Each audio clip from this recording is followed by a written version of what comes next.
Hey there, friend. I will guess that you, like me, have been familiar with this compound word, groupthink, for quite some time.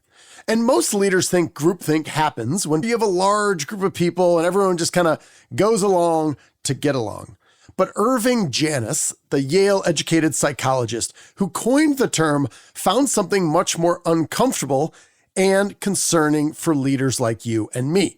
Groupthink actually happens most in high-trust, cohesive teams. In other words, the kind of teams we're all trying to build. We're trying to gather as much talent as we can who trusts each other that works well together. In this episode, I'll share a few insights and one simple leadership habit you can use immediately to help your team make better decisions, especially when everyone seems just a little too quick to agree with everyone else.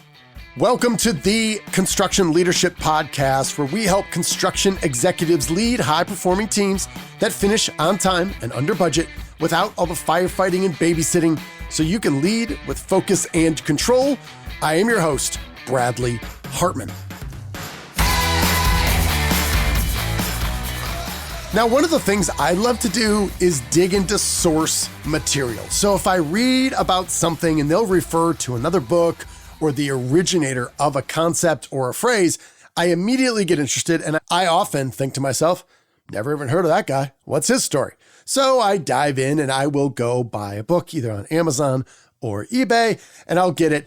And one of two things generally happens. One is I dig into the source material, and I find that it is largely unknown for a reason. It's not that good. There's like a small diamond in a large bowl of turds, and somebody else has come along and grabbed that diamond already, and that's why more people know about whatever I was reading. However, in some cases, I go back to the source material and realize it is absolutely phenomenal. And I can't believe more people don't know about the source material. And that's what happened with this book that we're going to talk about here today. It is called Victims of Groupthink by Irving L. Janis. I will tell you, when I got the book, I immediately saw something obvious. This is the ugliest, dumbest, most on-the-nose artwork for a book I've ever seen. So if you've never heard of the book Victims of Groupthink, but you have definitely heard of groupthink, well, my friend, it might be because we, as humans are wont to do, judge books by covers. But there's an easy solution for that, and I did it. I just opened the book and I dove in. And what I found was a fascinating combination of core psychological understandings that any leader needs to know with a really interesting and unique history book. And most people think, what I certainly thought too, is that groupthink means a lack of diversity or a bunch of people who are from the same school, who all think the same way, and maybe are afraid to speak up. But that's not actually what Irving Janis found when he studied some of the worst decision failures in history. So Irving Janis decided to study major policy disasters. These are some of the most epic disasters you are aware of. And I'm talking about the Bay of Pigs invasion on Cuba, or Pearl Harbor intelligence failures, or the Vietnam escalations. What he was looking for was patterns of idiocy. Well, that's probably a little too harsh. He was looking for patterns of very, very poor decision making. And here's the thing. The people who are in these stories, these were not incompetent lugheads. These were people who were really, really smart. They were experienced. They were working together in teams that trusted each other and yet made colossally poor decisions. So I'll jump into chapter 1. Janis writes, "Lack of vigilance and excessive risk-taking are forms of temporary group derangement to which decision-making groups made up of responsible executives are not at all immune. Sometimes the main trouble is that the chief executive manipulates his advisors to rubber stamp his own ill-conceived proposals. In this book, however, I shall be dealing mainly with a different source of defective decision-making, which often involves a much more subtle form of faulty leadership. During the group's deliberations, the leader does not deliberately try to get the group to tell him what he wants to hear, but is quite sincere in asking for honest opinions. The group members are not transformed into sycophants.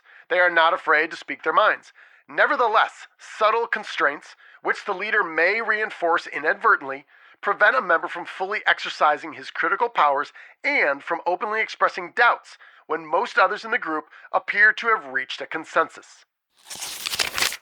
What Janis observed was that highly cohesive groups often start prioritizing agreement and speed over analysis and independent thinking. If you're going to leave this episode with only one thing, here's what I want it to be. The core leadership lesson here is that groupthink is not caused by weak teams. It's caused by strong cohesion, loyalty, trust, and most importantly, the desire to maintain harmony, to reduce drama. And if you think about cohesion and loyalty and trust and the lack of drama, those are all really good things. We should really want those. Well, this is the flip side. So here's what I've observed both within my own team on occasion and certainly with other clients that we're working with. When teams trust each other deeply, they may or may not be family members, but that's certainly an attribute I see often. Something subtle happens. People stop wanting things to slow down. We just want to keep this train moving down the tracks. We don't want to add friction to it. And we don't want to be the one person who says, hold on. I realize we're at like the 5-yard line going in, and I realize we've been talking about this for the past week and a half. However, I got something I'd like to bring up, and I don't think you guys are going to like it. So instead of challenging ideas, people start letting things slide. It's like, well, if everyone else is going that way, well, I guess I will too. Let's just keep on keeping on. And this has nothing to do with intellectual horsepower. I've seen this with really smart people, teams of really bright people. Nobody intends to stop thinking independently. It just gradually happens. It seems to have a momentum of its own. Let's go back and listen to Janis. He writes, "At first, I was surprised by the extent to which the groups in the fiascos I have examined adhered to group norms and pressures toward uniformity. Just as in groups of ordinary citizens, a dominant characteristic appears to be remaining loyal to the group by sticking with the decision to which the group has committed itself, even when the policy is working badly and has unintended consequences that disturb the conscience of the members. In a sense, members consider loyalty to the group the highest form of morality. That loyalty requires each member to avoid raising controversial issues, questioning weak arguments, or calling a halt to soft-headed thinking. Paradoxically, soft-headed groups are likely to be extremely hard-hearted toward outgroups and enemies.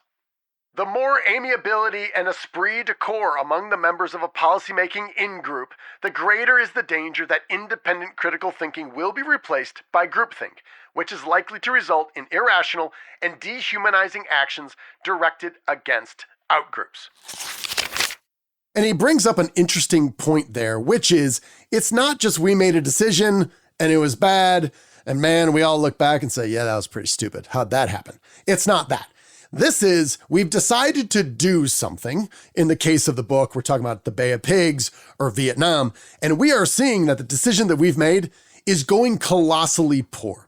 The results aren't remotely close to what we anticipated. This is going very, very poorly. And this would be the opportune time to say, all right, we need to think about this once again in a different way because the decisions we made before are going very, very poorly, but they don't.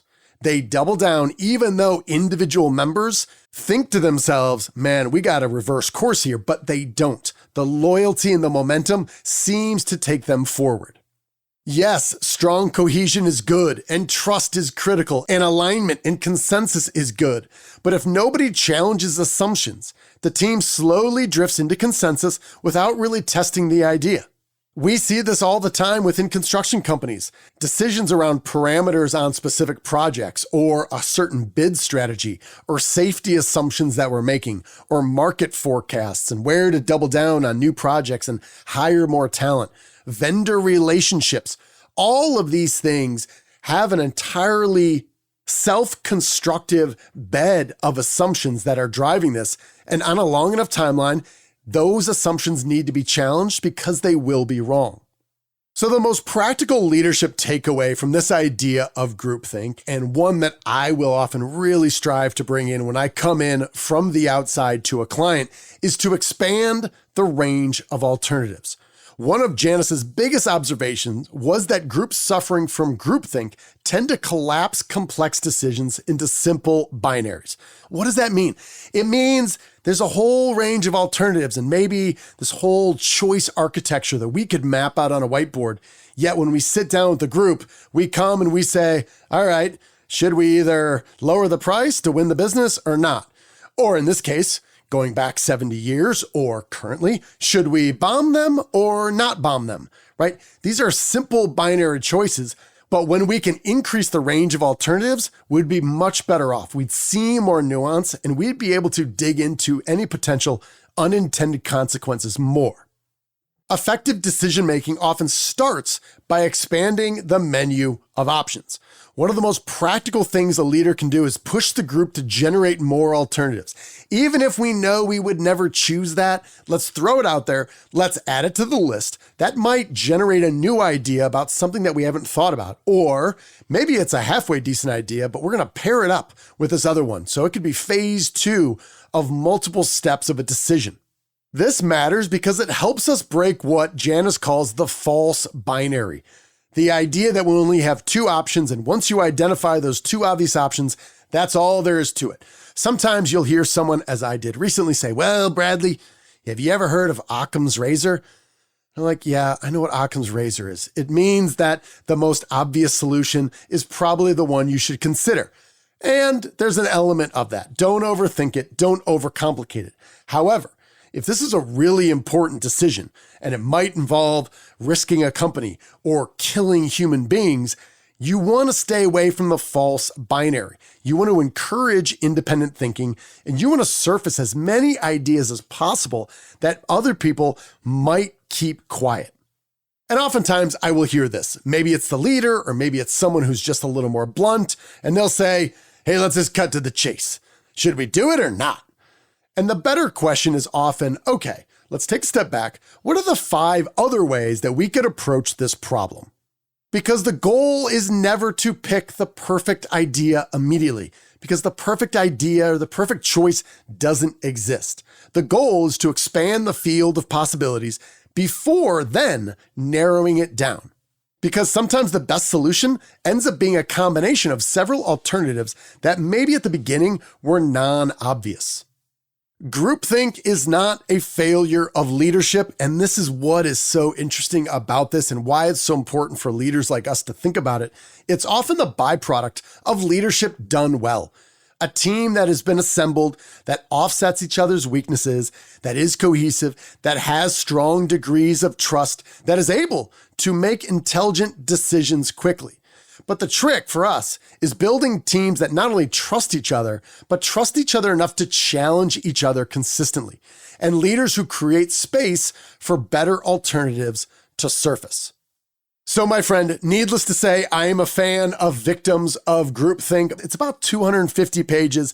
And if you like history, you are going to love this book because it's history, it's decision making, and it's a little bit of psychology all rolled into one. Not a long book at all. Yes, the cover is atrocious. But nonetheless, it is also a good idea not to judge a book by its cover. Thanks for listening. Again, this book is called Victims of Groupthink. That's all I've got. You're owed nothing. Deliver value first. Make it a great week.